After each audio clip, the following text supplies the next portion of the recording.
பரிசுத்த நாமத்துக்கு ஸ்தோத்திரம். என் பேர் ஜெனிஃபர். நான் ராயப்பேட்டா பகுதியிலேருந்து வரேன். கடந்த 3 வருஷத்துக்கு முன்னாடி வந்துட்டு எனக்கு வேலை இல்லாமல் ரொம்ப கஷ்டப்பட்டுட்டு இருந்தேன். அங்கிள் எங்கே மீட்டிங் நடத்தினாலுமே வந்துட்டு நான் அந்த இடத்துக்கு கடந்து போய் ஜெபிக்கிறது உண்டு. ஒரு வாட்டி ஏலிம் திருச்சபையில் வந்துட்டு ஜெபிக்கும் போது ஆண்டவர் வந்து அங்கிள் மூலயமா பேசின வார்த்தை, பூமியின் உயர்ந்த ஸ்தானங்களில் உன்னை ஏறி இருக்க பண்ணி உன் தகப்பனாகிய யாக்கோபின் சுதந்திரத்தினால் உன்னை போஷிப்பேன்னு சொல்லி ஜெபிச்சார். கர்த்தர் கிருபையாக எனக்கு ஒரு வேலையை கொடுத்தாரு. அந்த வேலையில் எனக்கு ஆண்டவர் சம்பள உயர்வையும் கொடுத்தாரு. இன்றைக்கி ஆண்டவர் வந்து என்னை டீம் லீடர் பொசிஷனுக்கு உயர்த்தி வச்சுருக்கிறாரு. அது மாத்திரமல்ல, கர்த்தர் இன்றைக்கு வந்து எனக்கு ஒரு நல்ல நிலத்தையும் வாங்கிறதுக்கு கிருபை செய்திருக்கிறாரு. இதெல்லாம் வந்து என்னோடய ஞானத்தினாலேயோ பலத்தினாலேயோ உழைப்பினாலோ கிடைச்சதில்லை. கர்த்தர் என் வாழ்க்கையில் காண்பித்த கிருபை மாத்திரம்தான். கர்த்தருக்கு கோடாகோடி ஸ்தோத்திரம். எனக்காக ஜெபிச்ச அங்கிளுக்கு கோடாகோடி நன்றி. கர்த்தருடைய பரிசுநாமத்துக்கு ஸ்தோத்திரம். என்னோடய பேர் ஏஞ்சலின். நாங்கள் திருச்சி பக்கத்துலேருந்து வரோம். கடந்த ஏப்ரல் மாதம் வந்து எனக்கு முதுகு பின்னாடி ஒரு சின்ன கட்டி இருந்துச்சு. அப்புறம் டாக்டர்கிட்ட போய் கன்சல்ட் பண்ணோம். அதை ஆப்ரேஷன் பண்ணார். அப்போ இங்கே வந்து தண்ணி ஜபத்தில் ஐயாக்கிட்ட நாங்கள் கேட்கும்போது ஐயா சொன்னார், ஏசப்பா இந்த அம்மாவுக்கு வந்து தீர்க்க ஆயுசை கட்டளையிடுன்னு சொல்லிட்டு எனக்காக ஜெபம் பண்ணார். அந்த வசனத்தை வச்சு நான் வந்து ஜெபிச்சுக்கிட்டு இருந்தேன். எனக்கு ஆப்ரேஷன் வந்து நல்லபடியாக முடிச்சு சுகபலனை வந்து கர்த்தர் கொடுத்ததுக்கு கோடான கோடி சோத்திரம். அதோட மாத்திரமில்லை, எனக்கு ஒரே ஒரு இந்த மகளுக்கு வந்து கடந்த வருடம் வந்து ஒரு கவர்மெண்ட் போஸ்ட் கிடைக்க கர்த்தர் கிருபை செய்த தயவுக்காக கோடான கோடி நன்றி.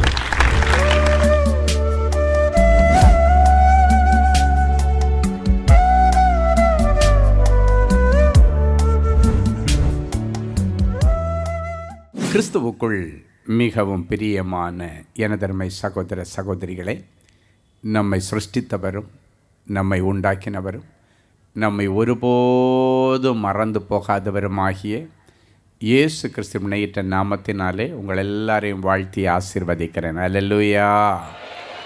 எல்லாரும் சந்தோஷமாக இருக்கீங்களா? இந்த நாளிலும் ஆண்டவருடைய பாதப்படியில் அமர்ந்து, ஆண்டவரே, என் பிள்ளைகளுக்கு என்ன மங்கள வார்த்தை சொல்ல விரும்புகிறீர்? என்ன வார்த்தை சொல்லி என் பிள்ளைகளை ஆசீர்வதிப்பது தேவனுடைய திட்டமாக இருக்கிறது. ஜெபத்திலே தரித்திருந்த பொழுது நம்மை ஆசீர்வதிக்கும்படி ஆண்டவர் கொடுத்த மங்கள வார்த்தை மத்தேயு எழுதின சுவிசேஷம் 28ஆம் அதிகாரம் 20வது வசனம் இப்படியாய் சொல்லுகிறது. எடுத்து வாசிப்போம். நான் உங்களுக்கு கட்டளையிட்ட யாவையும் அவர்கள் கைக்கொள்ளும்படி அவர்களுக்கு உபதேசம் பண்ணுங்கள்.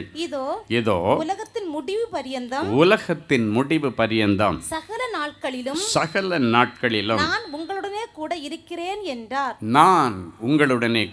இருக்கிறேன் என்றார். இதோ உலகத்தின் முடிவு பரியந்தம் சகல நாட்களிலும் நான் உங்களோடு கூட இருக்கிறேன் என்று இயேசு சொல்லுகிறார். இன்றைக்கு உங்கள் ஒவ்வொருவரையும் பார்த்து இந்த வார்த்தை சொல்லுகிறார்.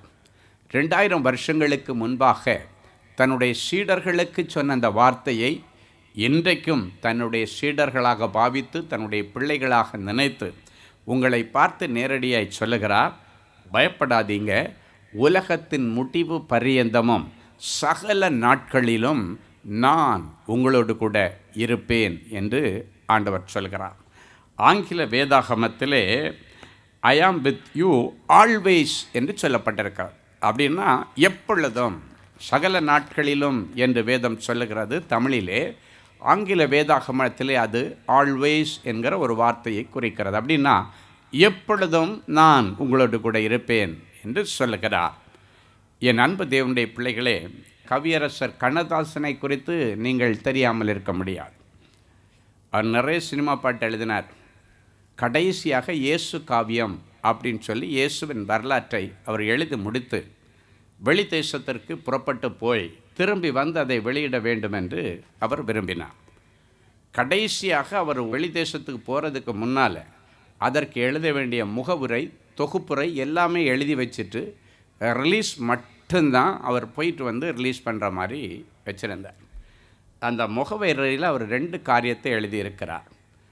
அதில் முக்கியமாக அவர் எழுதியிருந்த 2 பாடலை, இந்த பாடலை ஏன் இப்படி எழுதினேன் அப்படின்னு அவர் வருத்தப்பட்டு அதில் எழுதியிருக்கார். ஒன்று, தேவன் மனிதனாய் பிறக்க வேண்டும், அவன் காதலித்து வேதனையில் வாட வேண்டும். இப்படின்னு நான் ஒரு பாட்டு எழுதினதுக்காக வருத்தப்படுறேன். ஏன்னா உலகத்திற்கெல்லாம் இரட்சகராகிய இயேசு கிறிஸ்து இந்த மனு குலத்தை காதலித்து நேசித்து அந்த நேசத்திற்காக தன்னுடைய உயிரையே கொடுத்தார். இது தெரியாமல் நான் இப்படி ஒரு பாட்டை எழுதிட்டேன் அப்படின்னு அந்த இயேசு காவியத்திற்கு தொகுப்புரை எழுதும்போது வேதனைப்படுறார். தேவன் மனிதனாய் பிறக்க வேண்டும், அவன் காதலித்து வேதனையில் வாட வேண்டும். இயேசு இந்த உலகத்தை ஜனங்களை காதலித்தார், அது உண்மைதான்.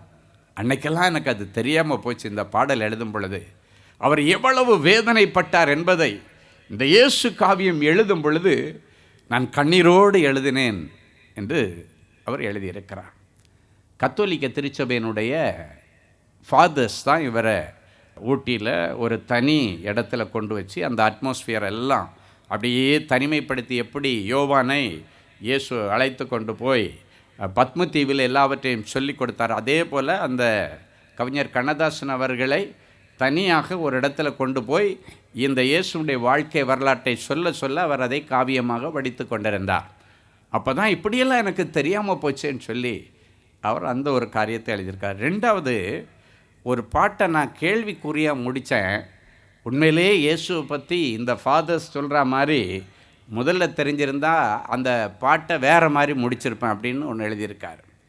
என்ன எழுதியிருக்காருன்னா, வீடு வரை உறவு, வீதி வரை மனைவி, காடு வரை பிள்ளை, கடைசி வரை யாரோன்னு முடிச்சிட்டேன். ஆனால் கடைசி வரைக்கும் இயேசு தான் ஒரு மனுஷனுடைய வாழ்க்கையிலே பயணப்படுவார் என்பதை நான் தெரியாமல் கடைசி வரை யாரோ அப்படின்னு முடிச்சிட்டேன்னு சொல்லி இயேசு காவியத்தின் முகவரியிலே அவர் எழுதியிருக்கிறார். என் அன்பு தேவனுடைய பிள்ளைகளை யோசித்து பாருங்கள். அவருக்கு ரொம்ப லேட்டாக தான் அதெல்லாம் தெரியக்கூடிய பாக்கியம் கிடச்சிது. ஆனால் நமக்கெல்லாம் சின்ன பிள்ளையிலே இயேசு கடைசி வரைக்கும் நம்ம கூட இருப்பார் என்பதை வசனத்தின் மூலம் ஆண்டவர் நமக்கு சொல்லியிருக்கிறார். அதுதான் இந்த நாள் மங்கள வார்த்தை. அதுதான் கடைசி பரியந்தம், உலகத்தின் முடிவு நாள் வரைக்கும் கடைசி பரியந்தம் எப்போதும் எந்நாளும் நான் உங்களோடு இருப்பேன். இந்த உத்தரவாதத்தை ஆண்டவர் உங்களுக்கு கொடுக்கிறார். இதை கொடுக்கறது மனுஷன் இல்லைங்க. நேரத்துக்கு ஏற்ற மாதிரி மனசை மாத்திர மனுஷன் இதை சொல்லலை, வாக்கு மாறாத எங்கள் ஆண்டவர் சொல்லுகிறார். கடைசி வரைக்கும் சுகத்திலும் சுகவீனத்திலும் கஷ்டத்திலும் நஷ்டத்திலும் மரணம் நம்மை பிரிக்கும் வரைக்கும் நான் உன் கூட இருப்பேன்னு சொன்னேன். புருஷன் சில நேரங்களில் ஆண்டவருக்கே கொடுத்த வாக்குறுதியை மீறி உன்னை விட்டுட்டு போயிருக்கலாம். இல்லைன்னா உனக்கு வாக்குறுதி கொடுத்த மனைவி உன்னை விட்டுட்டு போயிருக்கலாம். நீ உயிருக்குறாய் நேசித்த உன்னுடைய நண்பன், உன்னுடைய தோழன், உன்னுடைய தோழி, உன் கஷ்ட காலத்தில் நான் கூடவே இருப்பேன்டா, நான் தான் உனக்கு கடைசி வரைக்கும் ரைட் ஹேண்டாக இருப்பேன்னு சொன்னவன் எல்லாம் பிரச்சனைன்னு வந்த உடனே உங்களை விட்டுட்டு ஓடி போயிருக்கலாம். ஓடாத ஒருவரை இன்றைக்கு நான் உங்களுக்கு அறிமுகப்படுத்த விரும்புகிறேன். உன் சுகதுக்கங்களிலே பங்கெடுக்கிற தெய்வம். நீ அழும் பொழுது அவர் உன்னோடு கூட அழுவார். நீ சிரிக்கும் பொழுது உன்னோடு கூட சிரிக்கிற ஒரு நல்ல தெய்வத்தை இன்றைக்கு உங்களுக்காக நான் கொண்டு வந்திருக்கிறேன். அவருக்கு உங்க இருதயத்தில் அழகான ஒரு இடம் கொடுத்தீங்கன்னா உங்க கஷ்டத்திலே நஷ்டத்திலே கூடவே இருந்து உதவி செய்வார். இயேசுவுக்கு ரொம்ப நெருக்கமான ஒரு குடும்பம் பெத்தானியா என்கிற கிராமத்தில் இருந்தது. அங்கு 2 பெண் பிள்ளைகள், ஒரு ஆண்மகன். அம்மா அப்பா இல்லாத அனாதையாக இருந்தார்கள். 3 பிள்ளைகள். அந்த குடும்பத்திற்கு அடிக்கடி ஆண்டவர் போய் அவர்களுக்கு ஆறுதல் சொல்லவும், ஆண்டவருடைய வசனத்தை போதிக்கவும், அவர்களோடு அமர்ந்து விருந்து உள்ளவும் அடிக்கடி போவார். அந்த குடும்பத்தை ரொம்ப நேசித்தார். அந்த வீட்டில் உள்ள லாசர் என்கிற மகனை என்னுடைய சிநேகிதன் என்று ஆண்டவர் சொல்லுகிறார். என் ஃப்ரெண்டு அப்படின்னு சொல்லுகிறார். ஒரு நாள் திடீரென்று லாசர் வியாதிப்பட்டு மரித்து போய்விட்டார். இந்த செய்தி இயேசுவுக்கு சொல்லப்பட்டது. அவங்க நல்லா இருக்கும்போதும் அவங்களோடு கூட இருந்த ஆண்டவர் அந்த கஷ்ட காலத்திலே அதை கேள்விப்பட்டு 4 நாட்கள் கழித்து வருகிறார். அதுக்குள்ளால் அவனை அடக்கம் பண்ணிட்டாங்க. அடக்கம் பண்ணி 4 நாள் ஆயிடுச்சு. அவருடைய 2 சகோதரிகள், எங்க குடும்பத்தில் ஆண் துணை ஒரே ஒருவன் தான் இருந்தான், என் சகோதரன். அந்த ஆண் துணையும் இப்பொழுது இல்லையே என்று அழுது கொண்டிருந்தார்கள். சகோதரனுடைய ஞாபகம் வரும் பொழுதெல்லாம் வீட்டிலிருந்து கல்லறைக்கு ஓடுவாங்க. இன்னைக்கு இஸ்ரேல் தேசத்துக்கு போன அவங்க வீடும் அவனை அடக்கம் பண்ணின கல்லறையும் பார்த்தீங்கன்னா ரொம்ப பக்கத்தில் இருக்கு, போய் பார்க்கலாம். ஞாபகம் வரும் பொழுதெல்லாம் அந்த கல்லறையை நோக்கி ஓடினார்கள், அழுது கொண்டே இருந்தார்கள். அப்பொழுதுதான் நான் சொன்னேன் அல்லவா, உன் நல்லதிலையும் பங்கெடுப்பார், உன் கெட்டதிலையும் பங்கெடுக்கிற இயேசு அவர்களை விசாரிக்கும்படி வருகிறார். 4 நாள் கழித்து ஓடி வந்து மார்த்தாள் சொல்லுகிறார், இயேசுவே, நீர் எங்கிருந்திருந்தால் என் சகோதரன் மரித்திருக்க மாட்டான். நீர் மட்டும் எங்க கூட இருந்திருந்தீங்கன்னா இப்படிப்பட்ட ஒரு பெரிய இழப்பை நாங்கள் சந்தித்திருக்க மாட்டோம். மீள முடியாத ஒரு இழப்பு என்று பாதத்தில் விழுந்து அழுகிறாள். அவள் அழுகிறதையும் அவளோடு கூட இருந்த யூதர்கள் அழுகிறதையும் கண்டு இயேசு துக்கம் அடைந்து ஆவியிலே கலங்கி கண்ணீர் விட்டார். நீர் கண்ணீர் வடிக்கிற நேரத்தில் என் ஆண்டவர் ஒன்றை பார்த்து சிரிக்க மாட்டார், கண்ணீர் விடுவார். இன்றைக்கு அநேக நண்பர்கள் அவளுக்கு இதுவும் வேணும், இதுக்கு மேலே வேணும், நீ கண்ணீர் வடிக்கும் பொழுது சிரிக்கிறார்கள்.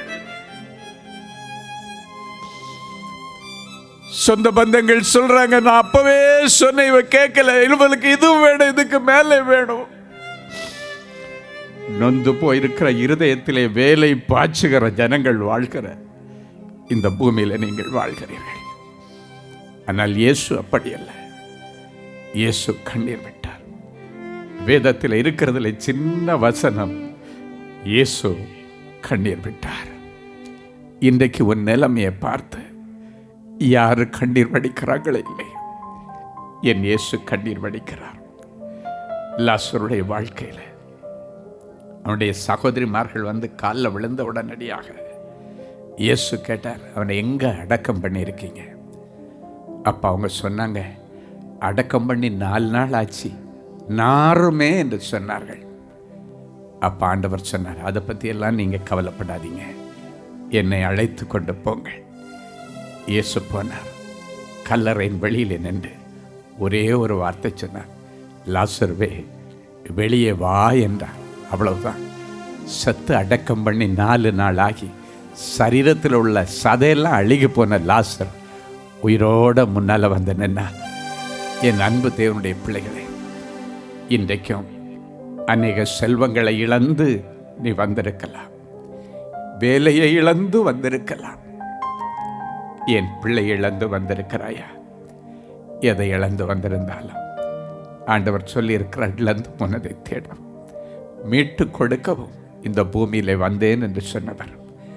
இன்னைக்கு நீங்க இழந்து போனது எதுவாக இருந்தாலும் எல்லாத்தையும் மீட்டு கொடுப்பார்.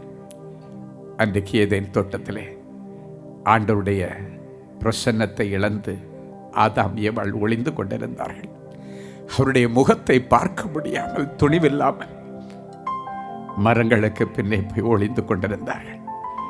இந்த நல்ல தெய்வத்திற்கு துரோகம் பண்ணிவிட்டோமே, இந்த நல்ல தேவனுடைய வார்த்தைக்கு கீழ்ப்படியாமல் போய்விட்டோமே என்று மனசாட்சி குத்தப்பட்ட பொழுது ஒளிந்து கொண்டிருந்தார்கள். ஆதாமே, நீ எங்கே இருக்கிறாய் என்று கேட்டார். உடைந்து போனது ஆதாமுடைய இருதயம். இன்றைக்கும் ஒருவேளை தகாத வழிகளில் நடந்து இயேசுவை தொலைத்துவிட்ட நிலைமையில் நீங்களும், என் நல்ல தேவனுக்கு நான் துரோகம் பண்ணிட்டேனே, என் நல்ல தேவனிடத்தில் நிறைய நன்மையை வாங்கிட்டு அவரை நான் தூஷித்து விட்டேன், அவருடைய இருதயத்தை நான் துக்கப்படுத்தி விட்டேனே, இந்த குறிப்பிட்ட பாவம் என்னையும் ஆண்டவரையும் வெவ்வேறாக பிரித்து விட்டது என்று கண்ணீரோடு நீங்க வந்திருந்தீங்கன்னா இன்றைக்கு இயேசுவோட மறுபடியும் நீங்கள் இணைந்து கொள்ளுகிற வாய்ப்பை ஆண்டவர் உங்களுக்கு கொடுக்கிறார். ஆண்டவர் கொடுக்கிறார். ஆண்டவர் ஒரு நாள் உங்ககிட்ட கோச்சிக்கிற ஆண்டவர் அல்ல. 100 ஆடுகளில் ஒரு ஆடு காணாமல் போச்சுன்னா 99 ஆடு விட்டுட்டு காணாமல் போன அந்த ஒரே ஆட்டுக்காக தேடி தேடி அலைந்து அது எந்த முட்புதரில் கிடந்தாலும் சரி, எவ்வளவு சேத்துக்குள்ள கிடந்தாலும் சரி, அதை தூக்கி எடுத்து நடத்திட்டு வரமாட்டார். தோள் மேலே வச்சு கொண்டாடிட்டு வருகிற ஆண்டவர் நம்முடைய ஆண்டவர். ஒருவேளை உன்னுடைய வீட்டில் ஏதோ ஒரு பிள்ளை உதாரித்தனமாய் போயிருக்கலாம். அந்த பிள்ளையை ஆண்டவர் சந்திக்கிறார். அவன் இருக்கிற இடத்துல அவனை நான் பார்க்கிறேன் என்று சொல்லுகிறார். இன்றைக்கு அவனுடைய இருதயத்தை திருப்புவேன் என்று சொல்லுகிறார். ஏன் அவருடைய வார்த்தை சொல்லுகிறதல்லவா, முடிவு பரியந்தம் சகல நாட்களிலும் நான் உன்னோடு கூட இருக்கிறேன் என்று சொன்னவன் உன் பிள்ளை கூட இருக்கிறார். தகாத வழியில் போன உன் பிள்ளையை இன்னைக்கு ஆண்டவர் சந்திச்சு எப்படி தெரியுமா தூக்கிட்டு வருவார்? வீட்டுக்கு தோள் மேலே தூக்கிட்டு வருவார். ஒருவேளை ஒவ்வொரு நாளும் அவன் கால் கீழே நிற்காம தள்ளாடி தள்ளாடி குடிச்சு அங்கங்கே விழுந்து கிடக்க, துர்நாற்றம், கிட்ட போக முடியல, வாந்தி எடுத்து உடம்பெல்லாம் வாந்தி. பெத்த தகப்பனே அந்த பிள்ளையை தூக்குறதுக்கு கூச்சப்படுவான். மனைவி அந்த புருஷனை தூக்க கூச்சப்படுவான். அவ்வளவு துர்நாற்றம். ஆனா இயேசு கூச்சப்பட மாட்டார். அப்படியே தூக்குவார். தன்னுடைய ரத்தத்தால் அவனை கழுவுவார். தோள் மேல தூக்கி வச்சு, என் பிள்ளை எனக்கு கிடைச்சிட்டா, என் பிள்ளை எனக்கு கிடைச்சிட்டா, என் பிள்ளை எனக்கு கிடைச்சிட்டான்னு கொண்டாடிட்டு வருவார். வேதம் சொல்லுகிறது, மரம் திரும்புகிற பாவியின் நிமித்தம் பரலோகம் மிகுந்த சந்தோஷம் அடையும். அப்படின்னா என்ன? என் பிள்ளை எனக்கு கிடைச்சிட்டான். தோளை வச்சு கொண்டாடிட்டே வருவார். கொண்டாடிட்டு அவனை ஒரு புது மனுஷனா மாற்றி உங்க கூட கொடுப்பார். இதோ சகல நாட்களிலும் உன் கூட இருக்கிறேன்னு சொன்னாங்க. வெளி தேசத்தில் படிக்க போன உன் பிள்ளை கூட ஆண்டவர் இருக்கிறார். வெளி தேசத்திற்கு வேலைக்கு போன உன் புருஷன் கூட ஆண்டவர் இருக்கிறார். ஒரு முறை குமரி மாவட்டத்தில் ஒரு தாயார் இரவு 12 மணிக்கு அழுதுட்டு எங்கள் அலுவலகத்துக்கு ஃபோன் பண்ணி, அரபு தேசத்தில் வேலைக்கு போன என் புருஷன் மாடியிலேருந்து கீழே விழுந்து உடம்பெல்லாம் நுறங்கி எந்த நிமிஷம் வேணாலும் செத்து போவார். ஐயா கிட்ட ஒரே ஒரு முறை பேசுறதுக்கு எனக்கு வாய்ப்பு. ஐயா ஒரு வார்த்தை சொன்ன போது அந்த வார்த்தை என் புருஷனை உயிர்ப்பிக்கும். அது இயேசுவின் வார்த்தையாயிருக்கும். தாமதிக்கிற ஒவ்வொரு நேரமும் ஒவ்வொரு நிமிஷமும் என் புருஷனுடைய உயிருக்கு ஆபத்து. எனக்கு உதவி செய்யுங்க. நைட்டு 12 மணிக்கு ஜெப கோபுரத்துக்கு ஃபோன் பண்ணி அழறாங்க. அந்த பிள்ளைகள் திடீர்னு எனக்கு அடித்தாங்க ஃபோன். ஐயா இப்படி ஒரு தாயினுடைய அலறல் எங்களால் கேட்க முடியல. பக்கத்தில் 2 குழந்தை பிள்ளைங்க மாதிரி சத்தம் கேட்குது. அப்படின்னு அவர் சின்ன வயசு தான் இருக்கணும். அப்பா அப்பான்னு அழுது. அதனால தான் தூக்கத்தில் உங்களை டிஸ்டர்ப் பண்ணிட்டேன்னு சொன்னார். உடனடியாக நான் சொன்னேன், சரி அவங்களுக்கு கான்ஃபரன்ஸ் கால் கனெக்ட் பண்ணுங்க, நான் பேசுகிறேன்னு சொல்லிட்டு கனெக்ட் பண்ணும்போது அந்த தாய் சொன்னார்கள், ஐயா பிழைக்க வாய்ப்பே இல்லை, கொத்த வேலை செய்கிறார், 3வது மாடியிலேருந்து கீழே விழுந்துட்டார், உடம்பும் சிதறி போச்சுன்னு சொல்கிறாங்க. ஆனாலும் எனக்கு ஒரு நம்பிக்கை இருக்கிறது. ஆண்டவர் ஒரு வார்த்தை அனுப்பி என் புருஷனை உயிர்ப்பிக்க முடியும். ஒரு வார்த்தை ஆண்டவர் அனுப்புனாரு, நான் போக முடியும். அவங்க சொன்ன இன்னொரு காரியம், எனக்கு அவ்வளவு தூரம் போகிறதுக்கு பாஸ்போர்ட்டும் கிடையாது, எப்படி போனேன்னு எனக்கு தெரியாது, நான் படிப்பறிவில்லாத ஒரு தாய். பிள்ளைகள் அனுப்பலான்னா பிள்ளைங்களான சின்ன பிள்ளைங்க, நான் ஓடணும்னு நினைச்சாலும் என்ன போக முடியாத ஒரு சூழ்நிலை என்று சொன்னார்கள். நான் சொன்னேன், உங்க புருஷன் இருக்கிற இடத்துல இயேசு கடந்து வருவார். அவர் உலகத்தின் முடிவு பரியந்தம் சகல நாட்களிலும் உங்களோடு இருக்கிறேன் என்று சொன்ன ஆண்டவர் உன் புருஷன் இருக்கிற இடத்துல அவர் வருவார். அவர் அழைத்ததும் ஓடி வருகிறவர். 4ஆம் சாம வேளையா இருந்தாலும், நடுக்கடலா இருந்தாலும், அழைத்ததும் ஓடி வருகிறவர். நம்ம ஜெபம் பண்ணுவேன்னு சொல்லிட்டு ஆண்டவரத்தில் ஒரு சின்ன ஜெபம் தான் பண்ணினேன். ஆண்டவரே, 2000 வருஷங்களுக்கு முன்னால் சாவ கடந்த தன் பிள்ளைக்காக யவீரு என்கிற ஜெப ஆலய தலைவன் உங்களை கூப்பிட்டுட்டு போய் செத்து போனதுக்கு பிறகு கூட அந்த பிள்ளைக்கு உயிர் வாங்கி கொடுத்தானே. எத்தனையோ பேர் பலவீனத்தில் இருக்கிறவங்களுக்காக உங்களை கூட்டிட்டு போய் அவங்களுக்கு சுகத்தை வாங்கி கொடுத்தாங்க. இன்றைக்கு இந்த தகப்பனாருக்காக நான் உம்மை கூப்பிடுகிறேன். நீர் இன்றைக்கு அந்த அரபு தேசத்தில் அவர் படுத்திருக்கிற ஐசியூ அறையில் நீங்கள் எழுந்தருளி வாங்க. அன்னைக்கு கூப்பிட்ட இடத்துக்கெல்லாம் நீங்கள் போனீங்களே, அதை ஊராக போய் பிரசங்கம் பண்ணுகிற பிரசங்கியார்னா, இப்ப அந்த தகப்பனுக்காக உம்மை நான் கூப்பிடுகிறேன். நீர் அந்த இடத்திற்குள்ளே நேரடியாக இறங்கி வாரும். நீர் அந்த மகனோடு கூட இருக்கிறீர் என்பதை ஜாதி ஜனங்கள் அறிந்து கொள்ள வேண்டும். நீர் தூரத்திற்கும் தேவன், சமீபத்திற்கும் தேவன். இன்றைக்கு ஒரு அற்புதம் நடக்கட்டும். நீர் அந்த அறைக்குள்ளே போய் அவன் நாசியில் ஒரே ஒரு முறை உம்முடைய சுவாச காற்றை ஊதும். செத்துப்போனவுடைய பிரெயின் உயிரடையும். லாசர் அடக்கம் பண்ணி 4 நாள் கழிச்சு சதையெல்லாம் உடம்போட சேர்ந்து மறுபடியும் வெளியே வந்து நின்னதப்பா. அந்த அற்புதங்களை இன்றைக்கு நாங்கள் பார்க்கணும். இந்த தாயினுடைய கண்ணீருக்கு நீர் பதில் தார். அன்றைக்கு மார்த்தாள் மரியாளுடைய கண்ணீரை கண்ட ஆண்டவர் இந்த ஏழை தாயினுடைய கண்ணீருக்கு பதில் தார். ஜெபம் பண்ணி முடிக்கும்போது ஆண்டவர் சொன்னார், எனக்கு விருப்பம் உண்டு, அவன் சுகமாவான். அவ்வளவுதான், ஒரே வார்த்தை தான் சொன்னார்.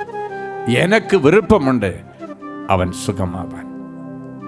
அந்த அம்மாவுக்கு ஆறுதல் சொல்லி வைத்து விட்டு அடுத்த நாள் காலையில் ஃபோன் பண்ணுறாங்க.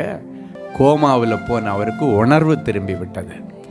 அதனால என்னை மீதி உடஞ்சி போன எலும்பெல்லாம் ஒட்ட வைக்கிறது, போல்ட் நட்டு போகிறது எங்களுக்கு பிரச்சனை இல்லை. மெயின் அவனுடைய பிரெயின் வேலை செய்ய ஆரம்பிச்சிருச்சு என்று நல்ல செய்தி வந்தது. அதன் பிறகு நல்ல சுகமாகி வீட்டிற்கு வந்து சில மாதங்கள் அவர் ரெஸ்ட் எடுத்துட்டு மறுபடியும் இப்பொழுது அரபு தேசத்தில் போய் வேலை செய்ய கர்த்தர் உதவி செய்தார். எதற்கு இந்த காரியங்களை குறித்து நான் உங்களுக்கு சொல்லுகிறேன் என்றால், இன்றைக்கும் உங்கள் கஷ்ட காலங்களிலே பங்கெடுக்கிற இயேசு தான் சொல்கிறார், முடிவு பரியந்தம் சகல நாட்களிலும் நான் உங்களோடு கூட இருக்கிறேன். உலகத்தின் முடிவு பரியந்தம் சகல நாட்களிலும் உங்களோடு இருப்பேன் என்று சொன்ன ஆண்டவரே, என் பிள்ளைகளுக்குள் நீர் எழுந்தருளினதற்காக உமக்கு நன்றி. என் பிள்ளைகள் இன்றைக்கு உம்மை சுமந்து கொண்டு தங்கள் வீட்டுக்கு போறாங்கப்பா. நான் உன் கூட இருப்பேன்னு சொல்லி வாக்கு கொடுத்து என் பிள்ளைகளுக்குள்ளால நீங்க அமர்ந்துட்டீங்க. இவர்களுக்கு விரோதமாய் உருவாக்கப்பட்ட ஆயுதங்கள் வாய்க்காமல் போகட்டும்.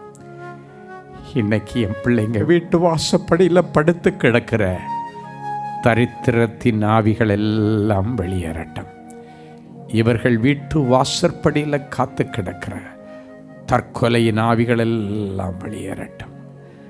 இவர்களுக்கு விரோதமாய் செய்யப்பட்ட மாந்திரிக வல்லமைகளும் அதனுடைய செயல்பாடுகளும் செயல் இழந்து போவதாக. என் பிள்ளைகள் என்றுக்கு நிம்மதியாக தூங்குவார்களாக. தூங்கி பல மாசம் ஆச்சு, தூக்கம் வரல. கடங்காரன் கண்ணு முன்னால வந்து நிற்கிறான். யாரோ என்ன துரத்திட்டு வர்ற மாதிரி இருக்கு. என்னமோ கெட்ட கெட்ட சொப்பனெல்லாம் என் கண்ணுக்கு முன்னால வருது. பயந்து எழுப்பி உட்கார்ந்து இருக்கிறான்.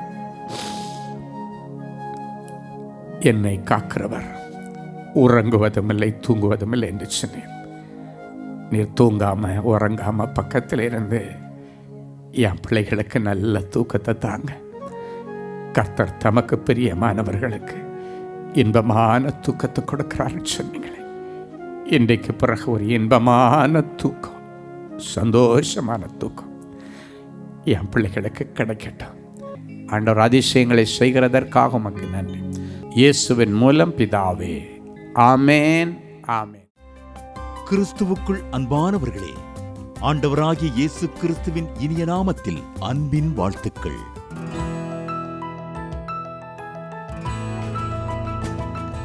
எங்களுடைய மார்வெல் திருமண தகவல் மையத்தை ஆன்லைன் சேவை மூலம் உங்களுக்கு அறிமுகப்படுத்துவதில் நாங்கள் மிகுந்த மகிழ்ச்சி அடைகிறோம். எங்களது மார்வெல் திருமண மையம் கிறிஸ்தவ குடும்பத்தில் திருமணத்திற்கு ஆயத்தமாயிருப்பவர்கள் தங்களுக்கு ஏற்ற வாழ்க்கை துணையை தேர்ந்தெடுக்க சிறந்த திருமண சேவை மையமாக இருக்கிறது. மேலும் மார்வெல் திருமண தகவல் மையத்தில் நீங்கள் பதிவு செய்வதற்கு எங்களது இணையதள முகவரி www.marvelmatrimony.com மற்றும் அலைபேசி எண் 7824855999 என்ற எண்ணிற்கு தொடர்பு கொள்ளலாம். சென்னை, நாகர்கோவில் மற்றும் மும்பை நகரில் உள்ளவர்கள் பதிவு செய்ய விரும்பினால் கீழ்க்கண்ட விலாசங்களில் உள்ள எங்களது அலுவலகங்களோடு தொடர்பு கொள்ளலாம். Email info@marvelmatrimony.com. ஆண்டவர்தாமே உங்களை அளவில்லாமல் ஆசீர்வதிப்பாராக. ஜெனசிஸ் கிரியேஷன்ஸ் மீடியா அகாடமியில் 3 மாதங்களில் தொழிற்கல்வி சான்றிதழோடு video editing, videography, photography, drone piloting, studio recording, Photoshop, live streaming, live video mixing and live sound mixing ஆகிய தொழிற்கல்விகள் பயிற்றுவிக்கப்படுகிறது. புது தொழில் நுணுக்கங்களுடன் குறைவான கட்டணத்தில் நிறைவான தொழிற்கல்வி பெற்றுக்கொள்ள உங்கள் எதிர்கால கனவை நினைவாக்க எங்களது ஜெனசிஸ் கிரியேஷன்ஸை இன்றே தொடர்பு கொள்ளுங்கள். மேலும் விவரங்களுக்கு 7824850999 என்ற எண்ணை தொடர்பு கொள்ளுங்கள். அன்பு தேவனுடைய பிள்ளைகளே, இந்நிகழ்ச்சியின் மூலம் நீங்கள் பெற்றுக்கொண்ட ஆசீர்வாதங்களை உங்கள் ஜெப விண்ணப்பங்களையும் அனுப்ப வேண்டிய முகவரி தேவனின் அன்பு ஊழியங்கள், எண் 340B/1A 3B1 Vinayak avenue, OMR road, Okkiyam, Thoraipakkam, Chennai 600097. இது இந்தியன் ஆயில் பெட்ரோல் பங்க் எதிரில் அமைந்துள்ளது மற்றும் காக்னிசன்ட் டெக்னாலஜி சொல்யூஷன்ஸ் அருகிலும் அமைந்துள்ளது. மின்னஞ்சல் prayer@godsloveministries.co.in. எங்களது இணையதளம் www.godsloveministries.co.in. மேலும் 24 மணி நேர ஜெப உதவிக்கு 044-5447-999 மற்றும் 9941950999 என்ற எண்களுக்கு தொடர்பு கொள்ளுங்கள். கர்த்தர் தாமே உங்களை ஆசீர்வதிப்பாராக.